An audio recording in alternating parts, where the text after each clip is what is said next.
In this particular episode, Prague in the Czech Republic. And what an amazing place Prague is. It's absolutely perfect, especially for a weekend visit. I've been to Prague, as I mentioned, the capital of the Czech Republic, twice over the last 10 years or so, and realized that both times I'd only ever seen the airport to the hotel, to the meeting room, and back to the hotel. So I decided it was time to change that and arranged a 3-night long weekend visit. And having done it, I wish I'd done it an awful lot sooner.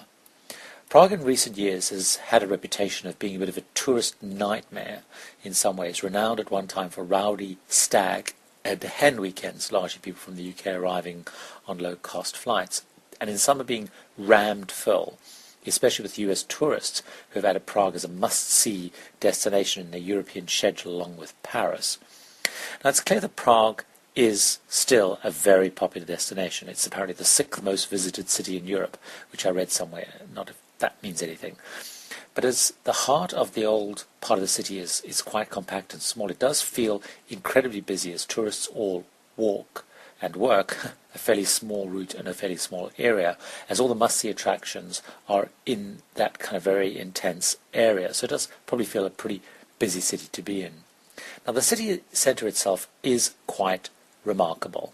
It's very ancient, undisturbed, and almost fairy tale-like. Now this is helped by the fact that it was occupied by the Germans in the Second World War, and it wasn't bombed during its liberation. And it seems then that all the development of sort of new residential and tower blocks has actually been made well outside of the centre. And if you go up the hills which are sort of within the old city, you can see, looking further out, what appears to be rather unattractive developments out of the city. And I'm also wondering whether during the Soviet years, so after the Russians famously sent tanks in during 1968 to crush a move to greater democracy, if there had not been a lot of investment and upgrading, and so the old buildings were kind of retained, ready for the kind of the post-Iron Curtain revival and investment. Now I know that's true, for example, of the Petrin Tower, which was closed in 1979 for over a decade as it had fallen into disrepair and has only in recent years been sort of restored and reopened. It's noticeable how the local population, even the attractions across the area, make almost no reference to the Soviet era in the history of the country and the history of the city itself. And it's something I'd actually noticed years ago when I'd first visited for work and also in talking to local colleagues. People seem uncomfortable talking about that particular part of their history.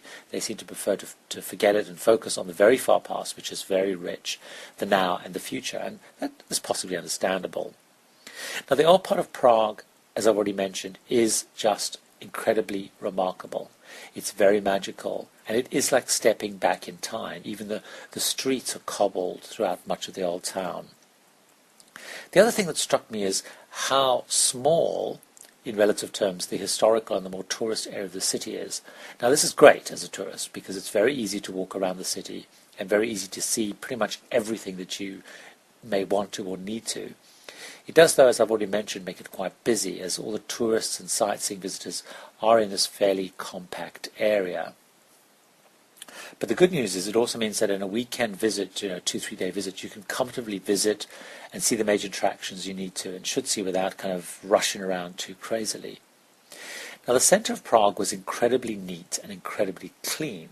And it was something I noticed, and yet you don't seem to see a lot of people constantly cleaning, but the city is really absolutely immaculately maintained. It's clean, it's neat, it's quite remarkable.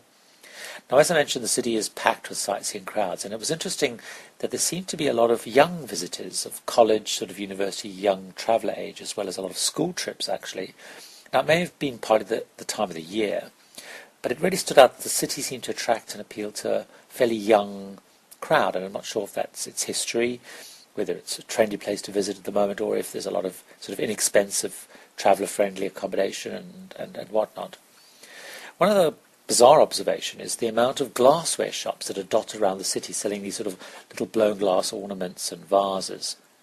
There seem to be like a constant flow of them through the area, and also, and I'm not sure why, but I'm sure there's a very good reason. I didn't quite get to the bottom of that. There are also a lot of shops selling puppets, marionette kinds, the kind on strings. Again, these seem to be all over the place, and I guess both of these have emerged to serve the tourist trade, but both felt a little bit tacky, to be honest. Now, Easter is a big thing in Prague, which is when I was there. There's a large market in the old town square, and all over town they sell Easter eggs. But unlike in the UK, these are not kind of chocolate treat eggs. They're actual physical eggs that are hollowed out and then very intricately designed. And they're quite something. Though you soon realize that this must be a very large commercial enterprise, as although there are many designs, pretty much all the shops and even the stores are selling the same ones. So they're very impressive, but they are not that personal or individual. But it did make me wonder what they first of all do with the huge amounts of egg they must suck out of the shells, because I assume you can't get the whole yolks out through the tiny holes. And then also how they manage to actually carve and decorate them on such a scale. Now, I've never quite worked that one out, but and maybe I don't really need to. So what then are my tips for travellers visiting Prague? Tours and what to see.